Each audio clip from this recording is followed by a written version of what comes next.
Hello guys, welcome back to another episode of Scrotitis Plays Feed the Beast. How you guys doing today? We are doing great here. Before we get started into too much of a project, I want to go ahead and show you a couple of our most recent innovations. This is not one of them. I am currently working on my sorting system, but it is not completed yet, so please disregard all that you see there. Over here, this setup is exactly the same. Having some buildup when I log out with these pipes. I'm going to replace them with the Redstone Conduit once I make some more. Speaking of making some more, let's head up to the second floor. And I did not intend that to rhyme, but it did.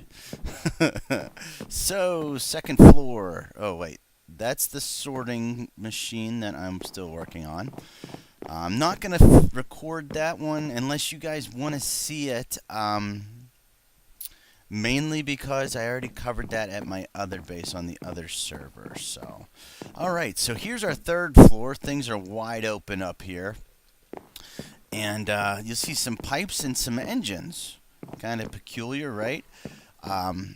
What I've decided to do, instead of having a power plant down here, which the guys on the server made this pretty cool sign up here. Got milk with the bucket.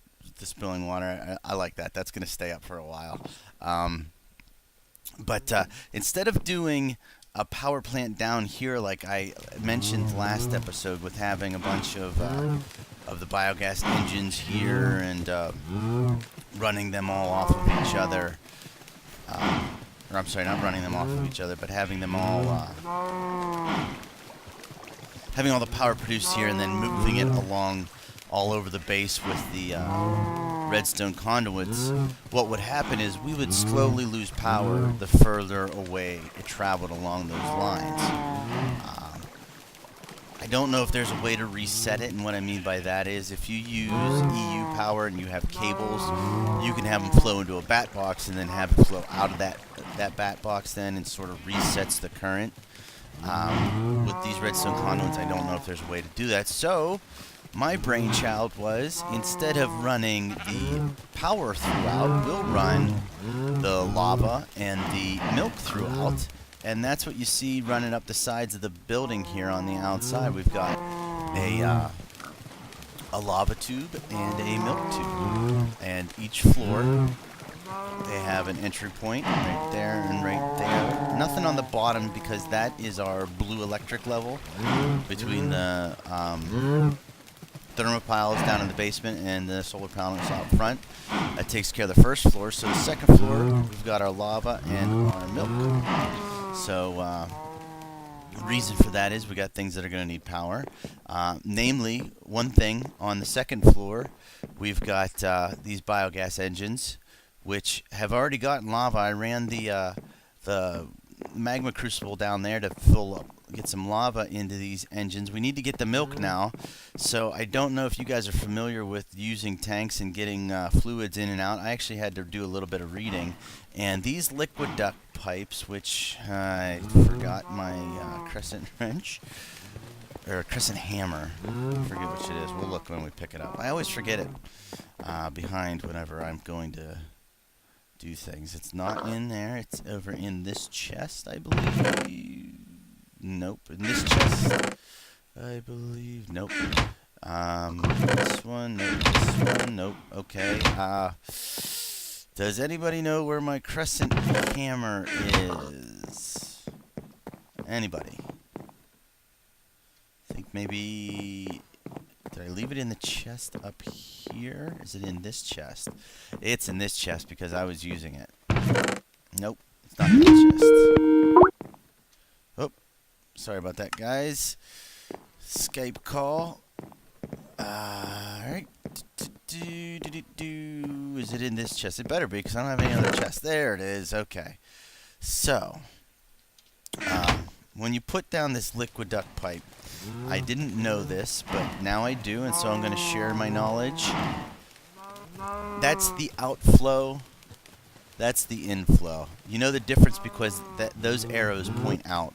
meaning that it will suck or allow things to flow out of it. So in order to get things out of the tank, you hook up a liquid duct to the valve, and you flick the switch. Oh, can't do it with that. Let's flick it with this.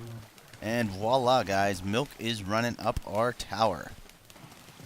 And in the matter of no time, actually probably by the time I get up here, our biogas engines are going to be full up with milk. It doesn't really take much time. Yeah. And actually our tubing is going to be filled up with milk too. The one thing that I have noticed, which is a little annoying with this liquid duct piping, is that, see, we're still, got so much milk. One thing that's kind of annoying is you can't add any tubing now that there's milk in there, because it reads it as a different type of pipe and it won't connect to it. I find that sort of annoying, but other than that, I love it. So anyway, let's fire up our engine here. We got tons of lava in here. It's heating up, and presto changeo power. What is this? Well, before, when we made our redstone conduit, I didn't cover it in the video, but I used the Magma Crucible and the liquid transposers that were down there. I took them apart and put them together, and so on and so forth. Bingo, bango, bongo. We can't take it apart every time we need to make conduit piping. So, solution, make another Magma Crucible and make another liquid transposer. So that's what we've done, guys. We've got our Magma Crucible and our liquid transposer, and actually I want to make sure we have these pipes correct as well. Let's check out our power. No power. Oh, that's power usage. Power usage. No power going into the Magma Crucible. We have power in here. Just a teeny tiny little bit of power. We got more now? Now. What is this producing? Current output 0. Heat is going down. Do I have that set correctly?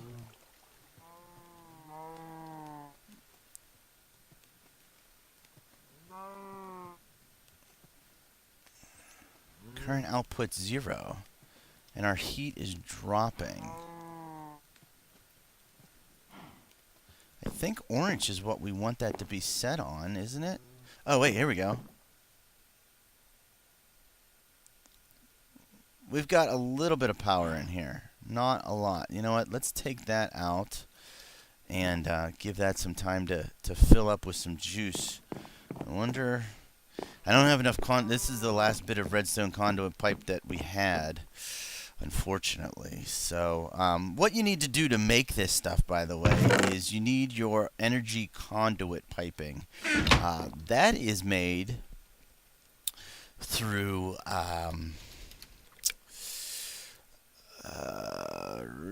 energy conduit, this electrum ingot, and it took me forever to figure out how to do this, and then I finally stumbled upon which one was it? This recipe. Oh wait, no. No. Oh, here it is, right here, in an alloy smelter. So I went about making one of these alloy smelters. I placed it down, and then I realized I needed a different kind of power from where I put it, and I hit it with a pick, and it broke into what's called machine parts, which had me extremely frustrated because I didn't use a wrench, and I should have known better. So anyway, one silver ingot, one gold ingot makes 2 electrum ingots, and I realized shortly thereafter that I was able to use the what is it? It's not the induction smelter. What is it that I have down here, guys? The this machine right here that I have. Yeah, the induction smelter. And you can put in a gold ingot and a silver ingot, and you get 2 electrum ingots out of that. Pretty cool. So I've been doing that to go ahead and make our energy conduit piping.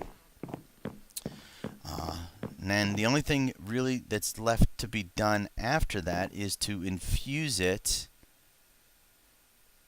with redstone. You do that with the liquid transposer and the Magma Crucible. I'm not sure what's the deal here with these. Our engine's going, but it's not outputting. I don't know why the temperature's... Okay, jump back up to 50. Huh.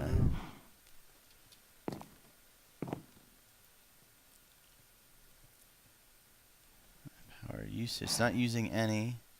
263. Let's flick that the other way, maybe? Oh, there we go. We had that the wrong way, I guess. This one's still not getting anything now.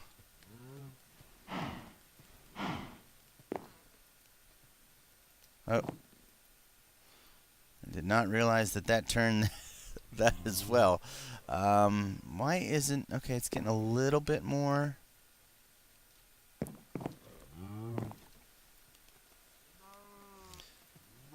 This thing... Huh. Interesting.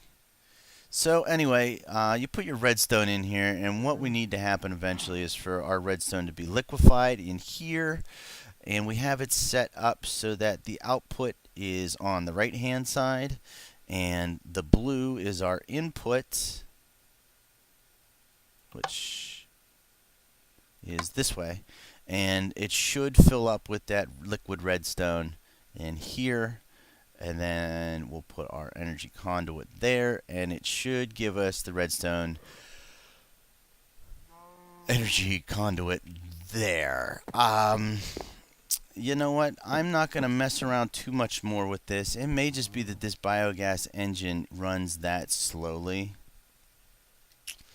So, I know the Magma Crucible is a bit of an energy hog based on that one down there. So let's let this run and get down to what we wanted to work on today. And that is a place where we can do some beekeeping. Alright guys, pretty excited about that. And I've got all the necessary pieces in place that we're going to need. We need a carpenter, squeezer, centrifuge. We're going to go over some of this stuff. In regards to what we need to do to make everything that's needed for the beekeeping. But before we get into that, let's go ahead and work on where we're going to do our beekeeping at. So here's our base, and the thing about the apiaries that you need to remember is that they need to be exposed to sunlight. We could do it on the roof of our building, but I've got a couple other plans for that, so logically we have to find a spot outside to do it in. That is Alvin's base. He's got a lot of stuff going on. He's got some, he's doing a lot of tree breeding stuff. Obviously, lots of cool trees over there. He's got a slime spawner that drops down. So a lot of things. So we don't want to go any further that way. This way, we've got some forest and stuff. I'd kind of like to leave it as is for the time being. I got an idea for some things I want to do in there as well. So naturally, that only leaves us one way to go, and that is this way. So my thoughts were that we could build a cool little sort of floating... Oh, there's a sign at night, guys. It flickers. There's a light behind it. Pretty cool, right? But my thoughts were we could build a floating apiary sort of thing. I know that's kind of technical sounding, but I think it'll work, guys. And I'm out of juice. Yep, my jetpack is out of juice. That's all right. So what I was thinking is I would go ahead and build a pathway out over the river, and then we build sort of like a honeycomb sort of looking thing, or not a honeycomb, a bee's nest of sorts. And hopefully, I know that there's things that are needed with the bees for breeding them, and one of them being biome specifics. Out where I want to build this, it is a river biome. I don't know if that's going to be an issue or not. Hopefully it won't be, but we're just gonna have to do some experimenting with it, guys. I think it'll be fun. I like the idea that we've got. So I'm gonna go ahead and get to work on this.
Alright guys, quick break from the building. I thought we'd check back on the Magma Crucible, and uh-oh, all of our redstone's gone, guys. Where'd it go? Ta-da! We got full power, so this puppy just had to get going. It's outputting 1 MJ now, so it actually just had to get heated up. I just was impatient, apparently. Let's see if we switch that, what that output does. I think orange is the way that you want it. It's still only a 1 MJ. Let's put it this one as well. Wrong one. Not 1 MJ. Maybe it is blue. I'm sorry, guys. I forget which way I had this down there.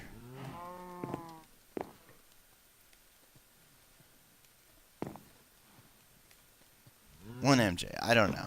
So let me show you real quick what happens here with this process, and then we'll get back down to setting up our B station. So take your redstone and see how it fills up here.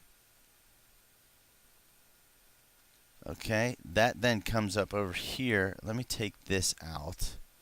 See, it's at 25. I'm not sure exactly how many are needed. I'm pretty sure we're going to need more than what I put in, though. Let's throw that in there.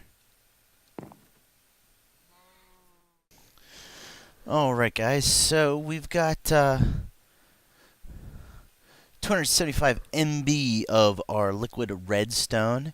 And if we throw energy conduit in the top, whoop, it makes redstone conduit in the bottom. So well, we have 275. There's 25 left, so that means it takes 50 for each one to fill up. Pretty cool stuff. Oh, we just got a little bit more. So yeah, back to to our B island. Okay. Alright guys, we're back, and we've got a setup here on our 3rd floor of our base, and it is our forestry floor. You can see we've got our engine. Well, is this one good to go? Yeah, this one's good to go. We got our engines pumping. We need to get a couple more, but that's not what we're worried about right now. Right now, we're worried about the construction of our aviaries, which is our little houses for our bees. Okay, so we've got a carpenter here, and we've got a squeezer here. So the first step is you got to put seeds in the squeezer so you get seed oil. You got some tin cans. You put them right here. A tin can is made by making an upside down V. 1, 2, and pretend there's one right there. 3, and you get 12 cans for 3 pieces of tin. It's a pretty good trade-off. You put your cans there, and then once there's enough seed oil, you get a filled can of seed oil. So then you go ahead and take that and put it into your Carpenter. You put it in this spot here, and it fills up the gauge here on the side. Now, you need to make an impregnated casing first, and to do that, you just got your logs around the outside, and your seed oil in here, and bingo, bango, bongo, we've got an impregnated casing. Okay? Let's go ahead and shut these down and let them fill up with lava. I got the lava running downstairs, so let's show what the next step is here for making these aviaries, all right? So in here, you put that in the middle, and you surround it with wooden planks, and then wooden half slabs on the top, and you get an apiary, not aviary. Apiary. Aviary is where birds are. So there you go. 1, 2, 1, 2, 1, 2.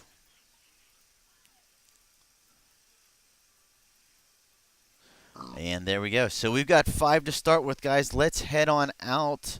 Or actually, real quick, something else we're going to need when we're out there is a beealizer. Now, we don't need it yet.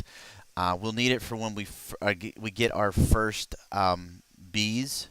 But I believe it's made with tin on the sides, glass panes, redstone on the bottom, and a diamond in the middle. Oh, we're close. Something like that. What is it? Oh, it's in the Carpenter. You got to do it in the Carpenter. Okay, well, we'll take care of that in the next episode. I'm not worried about getting that done now. You guys know the recipe, and I don't think we got time to go into exactly what they do anyway. So let's get out here and... Oh, you little son of a... Guy's sneaking up on me.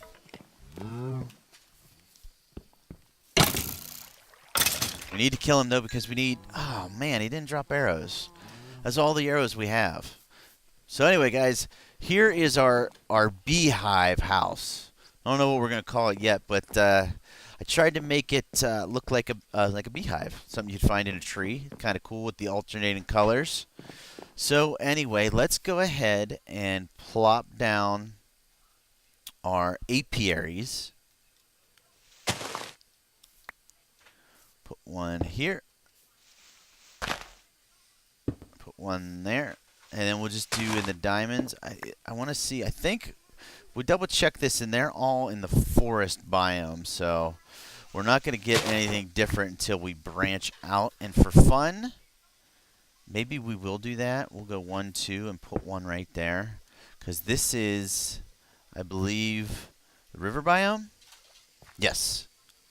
And I brought the centrifuge out here. I'm thinking we'll probably be using it out here. And for the time being, we'll leave it there. We got a crafting bench. And in here, we've got our bees. Now, don't mind this propolis. This is something somebody left us. So I think what we want to do is just get one of each here. Well, let's just get them all. And see if we can figure this out. All right, so we've got our apiary. And you put in a princess and a drone. And this works, and you should get a queen from this. Okay, Meadows Queen. Let's leave her in there. Let's do this one. Let's do marbled and marbled. And we'll do... Let's try the rocky one over here since we've got some extras. Rocky. See if the river biome makes a difference at this stage. It probably doesn't. Do rocky here. And, oh. Did we do them all? I think we did. Marbled queen. Oh, we skipped this one. Let's do forest and forest. It should thrive because we're in the forest. All right, so we've got a bunch of queens. So what do we do next? I am not sure, guys. But we've got a forest queen. We've got a rocky queen. We've got another rocky queen. Got a meadows queen. For fun, let's see what happens. Nah, Oh, you can't do that. Okay. So we need more drones because they need to breed. And I don't know where there are any more beehives. Kind of got overzealous, guys. Let me see if I can find a beehive and see if we can push this along any further or not. Alrighty, guys, so I went on a quick little scouting mission and I came up empty-handed. I could not find any close beehives, so it's going to take a little bit more work on my part to find some more bees for us. But I believe from what I've seen, the queen actually is just left to do her work now in these apiaries. Eventually they'll die and they'll leave an offspring, and then from that we'll start the process again. These spots are for frames, and we use those to increase our chances of certain things happening. But for the time being, guys, I'm going to go ahead and call our episode. We've got a great start to our beekeeping. We've got the beehive with the top being open, exposing the areas of where these apiaries go, which is very important. They must have access to the sky above. That's going to do it today, guys. We covered some forestry stuff and some beekeeping stuff. I'm pretty excited about getting a little bit more in depth and learning more about this process and our bees. So until the next episode, guys, this is Scrotitis. I want to thank you guys all for your support that you've been giving me. It's been great. Feel free to throw a like up on the video if you guys enjoyed it, and I will check you all in the next episode. See ya.